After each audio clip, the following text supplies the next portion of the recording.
ઘન કચરા વ્યવસ્થાપન નિયમો 2026ના અમલીકરણ માટે વડોદરામાં કાર્યશિબિર, સ્વચ્છતા માટે જનભાગીદારી પર ભાર. વડોદરા શહેરમાં ઘન કચરા વ્યવસ્થાપન નિયમો 2026ના અસરકારક અમલીકરણ માટે વડોદરા મહાનગરપાલિકા દ્વારા વિશેષ કાર્યશિબિરનું આયોજન કરવામાં આવ્યું હતું. આ શિબિરમાં નવા નિયમો, જવાબદારીઓ અને સ્વચ્છતા અભિયાનને વધુ મજબૂત બનાવવા અંગે વિસ્તૃત માર્ગદર્શન આપવામાં આવ્યું હતું.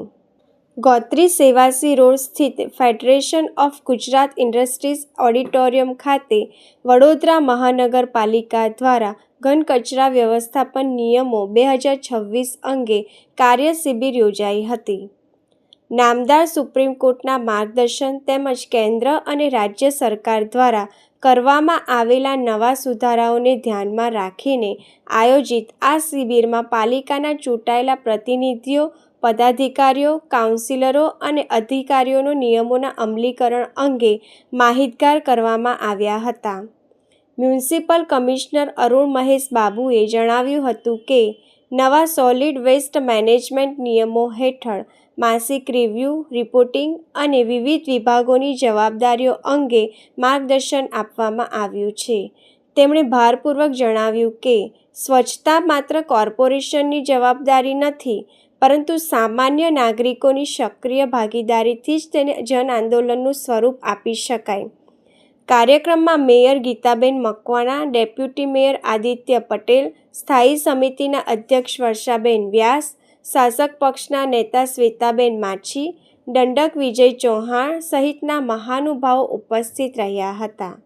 શહેરમાં વોર્ડ અને ગલી સ્તરે સ્વચ્છતાની કાયમી અને અસરકારક વ્યવસ્થા ઊભી કરવા માટેની બ્લુપ્રિન્ટ અંગે પણ શિબિરમાં વિસ્તૃત ચર્ચા કરવામાં આવી હતી.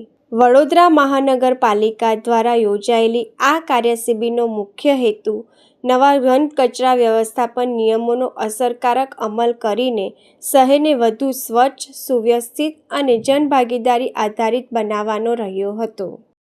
આપણે વડોદરા શહેરમાં સ્વચ્છતા બાબતનો જે આવનારા દિવસોમાં જે સોલિડ વેસ્ટ મેનેજમેન્ટ રૂલ્સના જે ગાઈડલાઇન્સ આવ્યા છે અને સુપ્રીમ કોર્ટ ઓફ ઇન્ડિયાના ડિરેક્શન્સના આધારે ભારત સરકાર અને ગુજરાત રાજ્ય સરકાર તરફથી જે ચેન્જીસ આવી રહ્યા છે એ બાબતમાં આજે વડોદરા મહાનગરપાલિકાના તમામ જિલ્લાના પ્રતિનિધિના અધિકારીઓને માહિતગાર કરવા માટે આજના એક સેમિનાર રાખવામાં આવી છે. જેથી કરીને સોલિડ વેસ્ટ મેનેજમેન્ટ રૂલ્સમાં આવનારા દિવસોમાં શું શું થવાનું છે, કેવી રીતે આગળ લઈ જવાના છે, અધિકારીઓનું શું રૂપ રહેશે, અધિકારીનું શું રૂપ રહેશે અને મંથલી અમે સ્વચ્છતા બાબતનું જે રિવ્યૂ અને રિપોર્ટિંગ્સ બધું જે કરવાની છે બાબતનો માહિતગાર કરવાના છે. અને 2026ના સોલિડ વેસ્ટ મેનેજમેન્ટ રૂલ્સમાં કયા કયા અમેન્ડમેન્ટ્સ પણ આવ્યા છે, જેથી કરીને સ્વચ્છતા ફક્ત કોર્પોરેશન અધિકારીગણ, ચૂંટાયેલા પ્રતિનિધિગણની સાથે સાથે પબ્લિકને કેવી રીતે જોડવી, કેવી રીતે એક મોમેન્ટમ બનાવી અને આગળ લઈ જવા માટે જે પ્લાનિંગ છે આજે કોન્ફરન્સ રાખ્યું છે. આશા રાખીએ કે આના પછી વડોદરા શહેરમાં જે સ્વચ્છતામાં પણ બધું ઇમ્પ્રુવમેન્ટ લાવવા માટે મદદ કરી રહી છે, એમાં બધું ઇમ્પ્રુવમેન્ટ આવશે અને આશા રાખીએ કે આ કરવાથી વડોદરા શહેરમાં સ્વચ્છતા એક મોમેન્ટમ બને. આપણે નોટ ઓનલી રેન્કિંગ્સ બટ એક કાયમી સિસ્ટમ તરીકે પણ સ્વચ્છતામાં સિટીમાં લાવી શકીએ, વોર્ડ વાઇઝ, ગલી વાઇઝ બધું લાવી શકાય એ બાબતની આજે ચર્ચા કરવામાં આવશે.